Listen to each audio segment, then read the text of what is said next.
Hello guys, this is Chester from POA, Pursuit of Absolution Gaming. Now, this matchup is between Spear's Shadowsphere and who is playing as the red Protoss on the bottom, and the pink turret up top is Supahkyle, who's also part of the POA Association, as it were. For those of you who don't know, stumbled across my channel, or maybe just across the forums and saw this replay.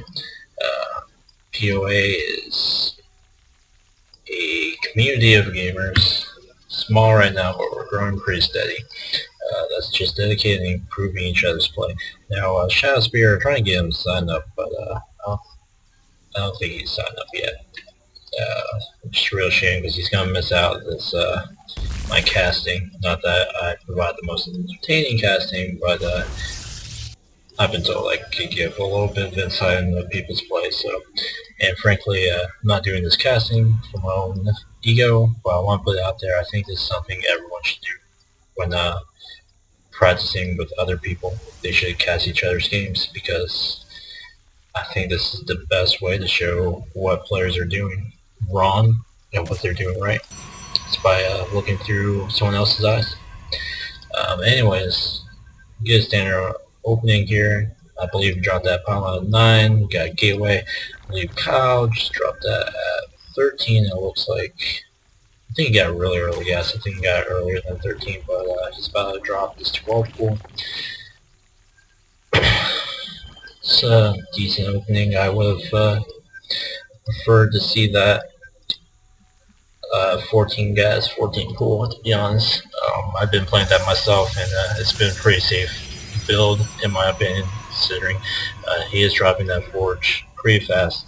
What we're actually going to see here is that he's going to wall off. He's going to lay down a cannon here. Now, I'm not against having some cannons. Some people don't agree with static defense, but I think at this point in the game, with how far strategies have developed for Starcraft II since the first release, I think it's necessary to have some static defense in the early game. But I don't agree at all with the placing of the cannon right here. I would have rather seen it right here, maybe right here. But a pylon's all you really need to wall off.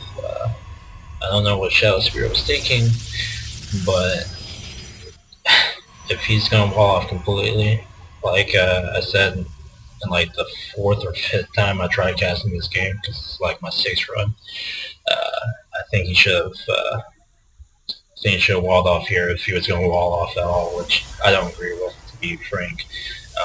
So that way he has open access to his nexus, and when he's ready to break through, he can just break through these rocks. Like I said, I don't know what Shadowsphere was thinking. We got the fastest span, and we got an Evo chamber being laid down. It's good that you got the Evo chamber, but I would have preferred to see a spine crawler too. And your queen came a little late, it seems. Let's go ahead and put this on pleasant times too. Pop goes to Overlord. Seeing another gate. This is otherwise pretty standard play. It's a standard opening. Normally you're going to see the cybernetics core laid down first, so you get that warp gate technology. Which honestly, again, on another side note, harping on this lock off that you have here, I really would have wished you had a probe out here, so you could lay down a. Oh wait, yes you do. I actually forgot about that. This is actually good placement for a probe because you don't really need to worry about it how in the corner here, or here, or here, which I think this is a good corner too, but as you can see, Supahkyle scouting there. If you're going against Protoss or Terran, I think this would be a great spot. Or, no, sorry, if you're going against Zerg, I think this is a great spot, because you can still go back into the Zerg space. It's not often that the Zerg will, actually I never see it, a Zerg wall off completely. Not that it's impossible, but it's just not wise. Here you see Shadowsphere is making an assumption. I don't want players to make an assumption. Now, there's a difference between having your gut feeling on something and based on what you scout or the timing, but at this point, Shadowsphere hasn't scouted at all. He doesn't even, aside from this little creep, if that wasn't there, he wouldn't even know that there was an expansion here. He did get that proxy pylon, which is what I was going to talk about in our pod. This is actually a good position because he doesn't see it. Kyle does not even see a single stalker. He will soon, in which I honestly think this push right here would have been a lot more successful had he gotten a sentry or two and waited for at least one more warp in. And here's this round, as I was trying to talk about in the last one. To avoid a full Zerglings round, you're just going to want to throw your army against the wall if you can't make a viable escape. That way they don't get the full surround and the Zerglings are less effective, because the Zerglings are really only effective in large numbers and when they have the surface area to do the full surround.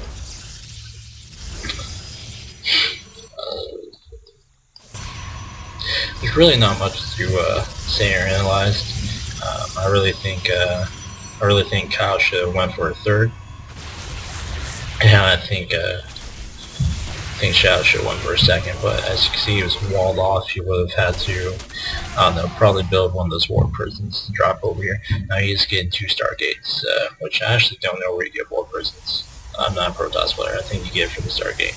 No, you get it from robotics. So, but he is going to Void Rage, which is a pretty smart call. I mean, Kyle does not have any clue that this is happening. He doesn't have any spawn crawlers. All he has is a couple of queens, which if he were to mass the Void Rays, this would work out, but queens are actually pretty tough. They can handle, oh, and there's the AA. But queens are pretty tough. Even if Kyle didn't have these Hydras, he'd be able to hold off the Void Rays, which is a couple queens, and maybe a Spore Crawler. Because queens actually do a lot of, are really great early AA, and are pretty much the only early AA for Zerg. So you tech up to lair and get the Hydras. But as you can see, they're easily sniped right there.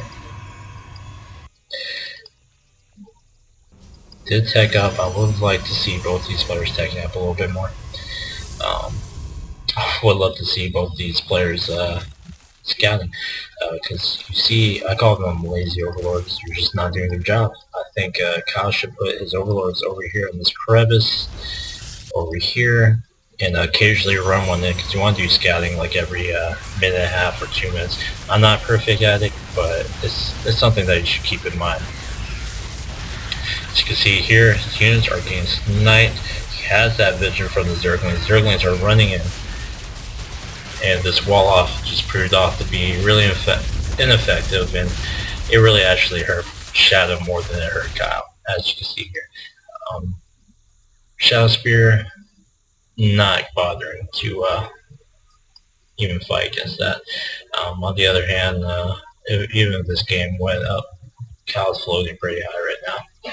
Just now take his third. If I were Kyle and for some reason that push didn't go through, I'd just drone up, saturate this, it'd be good. Just a couple of minutes to attack again, to be frank. A macro hatch maybe. Actually, that would be smart after that third. But yeah, GG. Shadowsphere, if you're watching, don't ever do that again. If you're going to do that at all, do it like right over here. Even then, I wouldn't advise it. In fact, don't do it at all, ever again. On top of that, I think you had a pretty good broke out. Yeah, no, you didn't. You were just a little shy from a full saturation. You're going to want 24 workers on that mineral line. So that was really 16 workers in your mineral line, so you just needed like 8 more workers to fully saturate that mineral line, but that obviously didn't matter at all. Kyle is macroed up, just formed a castle as it were. He didn't even need to do any scouting. Yeah. Oh, and another thing, I really like this nice one. It's another reason why you should have an Overlord over here by his main. So you can get that vision of lay a nice one right here, because if he knows, if you pay attention to your replays, and maybe it's just the lower leagues. I have only been watching lower leagues. I haven't really been playing much, but a lot of people like to storm the castle, as it were, and just throw their forces over here and hope for that win. But what people don't realize anymore is that every the whoever's defending usually has all their forces, all their static defense up here. Maybe a cannon or two here as an afterthought, but in the end, this is usually wide open. And frankly, I don't understand why people don't hit the back door that much. It's more cost effective. I mean, sure, you might be delayed trying to get the tag for an Overlord drop or Prison Warp or those enough those medevacts to drop Marines in. Actually, that's the only race that I see it from anymore is Terrans. Terrans do great drops, and I think the rest of the races could learn from this. But anyways, GG, well played. Shadow, if you're watching, give me a holler on StarCraft. I'll catch you up to speed, I'm sure. Get you where you need to be for this next season, even though there's like, what, less than 24 hours, assuming that they unlock the ladder. But yeah, this is Chester. Roger out.